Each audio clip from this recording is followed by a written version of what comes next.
Welcome students and my dear parents, JW 2026 21st shift to paper quick analysis చూసే ముందు మిగిలిన shift స్టూడెంట్స్కి exams ఉన్న వాళ్ళకైతే గుడ్ న్యూస్ అనేది చెప్పొచ్చు. ఎందుకనేది అనాలిసిస్ చూస్తే మీకు అర్థమైపోతుంది. వీడియో లైక్ చేసి తప్పకుండా షేర్ చేయండి. కంప్లీట్ అప్డేట్ గైడెన్స్ కోసం ఛానల్ సబ్స్క్రైబ్ చేసుకొని ఫాలో కూడా చేయండి. మార్నింగ్ షిఫ్ట్లో పేపర్ చూసిన స్టూడెంట్స్ అందరికీ కెమిస్ట్రీ షాకింగ్గా ఉంటే ఇప్పుడు పేపర్ కెమిస్ట్రీ ఈజియెస్ట్ సబ్జెక్ట్ అయిపోయింది మిగిలిన స్టూడెంట్స్ అందరికీ కూడా. సో బేసిక్గా maths calculative and more difficulty వచ్చింది. ఫిజిక్స్ ఈజియర్ సైడే ఉంది, easy to moderate. Chemistry easy సెక్షన్గా వచ్చింది.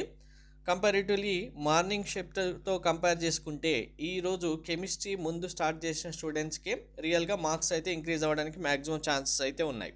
హై వెయిటేజ్ చాప్టర్ విషయానికి వస్తే maths vector 3D, conics, inverse trigonometry నుంచి physics ray optic, modern physics, thermodynamic, current electricity, inorganic అయితే డామినేట్ చేసిందని చెప్పొచ్చు. Coordinate, compounds, P blocks, chemical bonding నుంచి ఎక్కువ క్వశ్చన్స్ అయితే వచ్చాయి.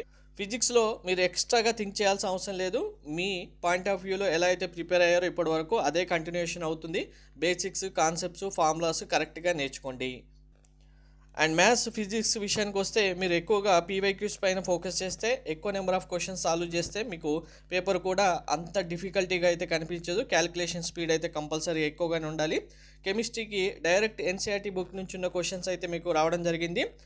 ఓవరాల్గా balanced paper, standard concept base చేసుకుని ఉన్న క్వశ్చన్సే రావడం జరిగింది. కాబట్టి మిగిలిన షిఫ్ట్ స్టూడెంట్స్ కూడా ఒక్క షిఫ్ట్ పేపర్ డిసైడ్ అయిపోయి మాకు కూడా ఈ లైన్ వస్తుందేమో, ఈజీయా టఫా అని మాత్రం ఆలోచించకండి.